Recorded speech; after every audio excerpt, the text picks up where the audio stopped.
Hey, what's up? Kevlin here, and welcome to the Fire Emblem character sorter battle. Today I am going to be listing through all of these, well, not all of them, we'd be here all day, but probably from like 3DS onward.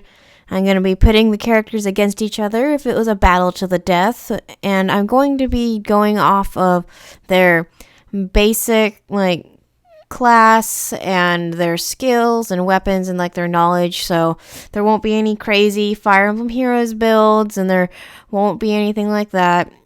I am probably not going to rank the avatars though, just because yes, they do have their own set weapons and move sets, but I don't know, I just feel like even say Robin as their base starter as a tactician can be very OP compared to, say, Rickon, who is also a magic user. I don't think there's any other rules that are coming to my mind right now, but we'll cross that bridge if we get to it. So let's see. Let's start with Fire Emblem Fates. Okay.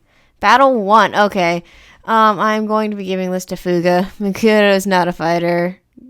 I feel like all axe wielders in Fire Emblem, or a good majority of them, they hit like a truck, but because the axe is so unwieldy, their hit rate is super low.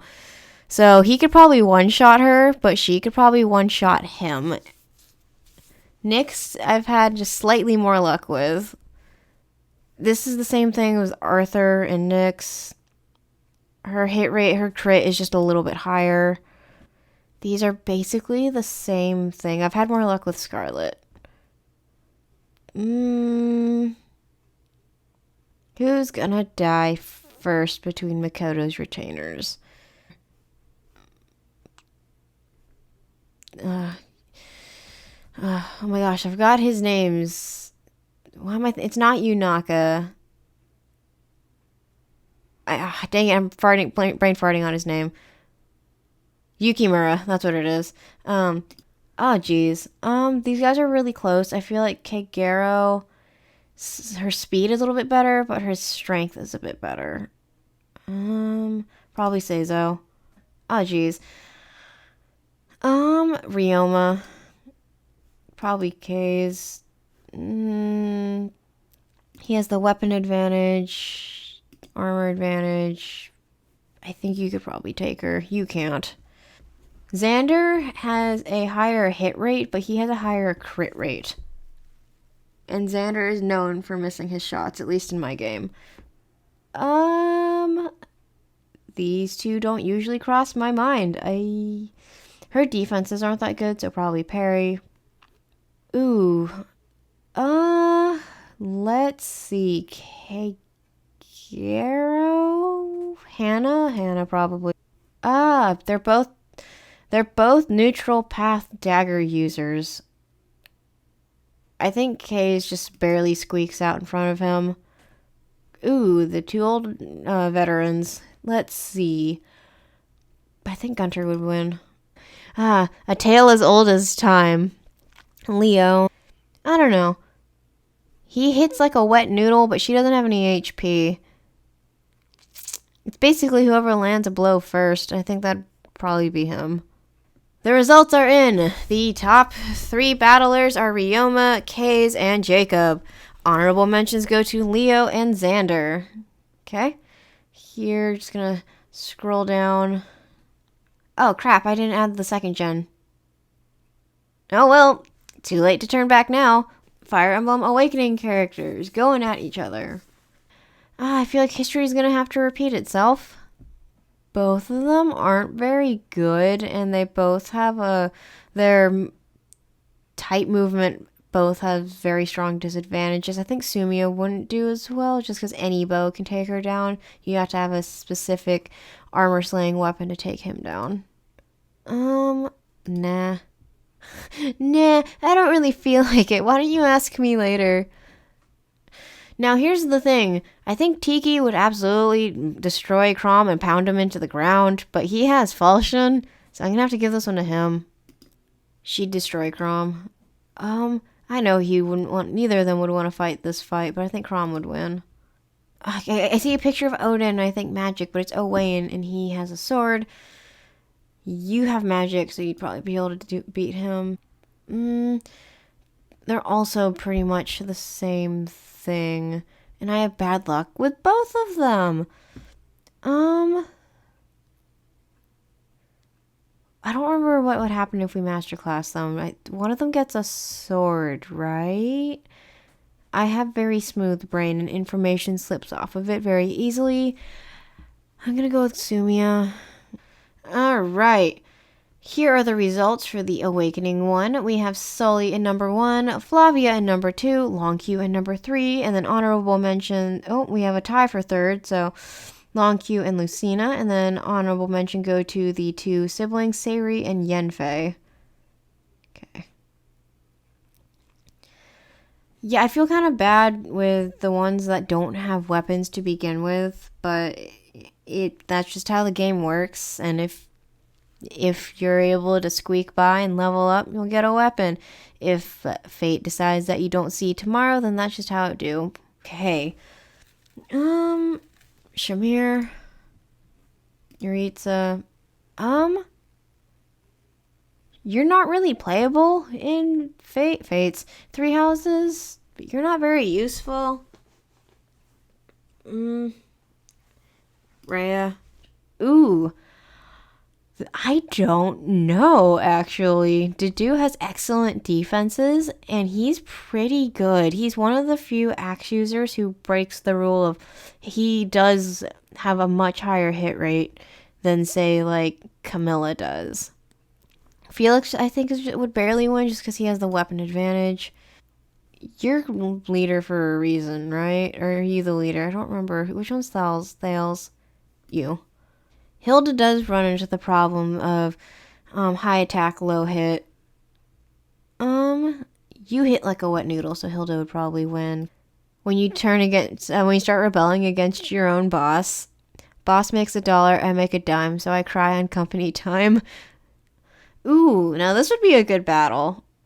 I think he would win just because he's a little bit more versatile. Beat up your own niece, why not? Dimitri. I think Dimitri is probably going to be number 1, but that's just because of, it's Dimitri. I don't feel like I need to elaborate on that. His resistance is so low. I think Hanneman might...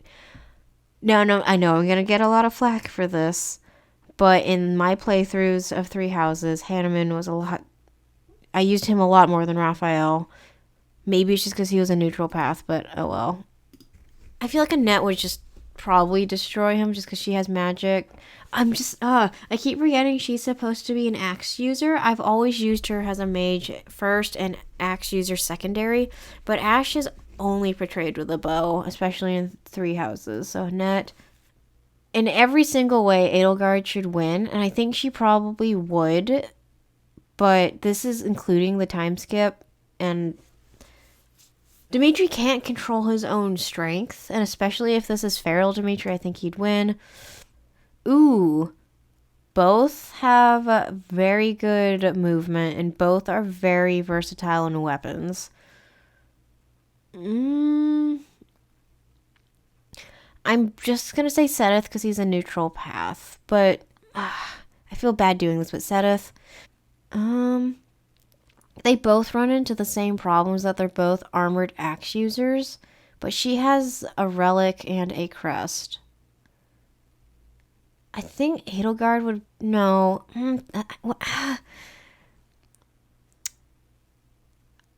I think... I'm gonna have to put this as a tie. Let me know what you guys think. Like I said, she does have a crest and a hero's relic, or a hero's weapon, but he's able to move... tie. I think Dorothea would probably win just because he'd be too busy paying attention to her and she'd just set him on fire. He has so much more maneuverability than her, but if she got one really good blow in, I think she'd win.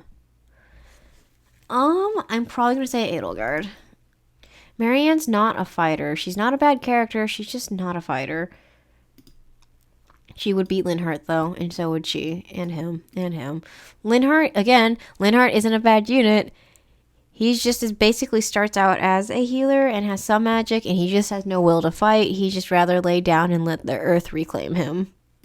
He would beat Cyril, though. Okay. All right, the results. We have Dimitri in first, Felix in second, a two-way tie for third with Edelgard and Dedue. I don't know why Byleth and Sothis are up this high, because I only saw Sothis once. And she's not that strong. She's not even playable in Three Houses. She's not that good in Three Hopes, and she's not that good in Heroes. I mean, I can't... Oh, look at all these people that tied for fifth. That's 1, 2, 3, 4, 5, 6. Including Byleth, this is 6 people that tied for fifth. Thank you so much for joining me. I wasn't really too sure how to do this and make it interesting, but I'm going to be honest, I'm a bit on a time crunch because of the 13th Osmosian day coming up. So I would be down to totally do this again, especially if they ever added Heroes or Engage, or just looking at some of the older games. I'm going to be honest, I'm not too familiar with Genealogy, or Thracia, Binding Blade, or Blazing Blade, or Sacred Stones. I haven't played those. I have read enough about them, like I know like the general characters and the plots, and I know it doesn't necessarily count, but I've learned a lot about how some of these characters work through Heroes. I'm just rambling. If you want me to play this again, and like I'd even be willing to do the same categories over again just for the sake of science and see if I get the same results. But anyways, I will link this down below if y'all want to try it yourself. You can use this for anything. It could be battles, favorite characters, whatever categories you want. You could even do who has the best socks, and I don't think Korn and Azura would be winning any of those, but yeah, I'll link this below. Thank you guys again for joining me, and I hope to see you guys for the 13th anniversary or channelversary, whatever you want to call it.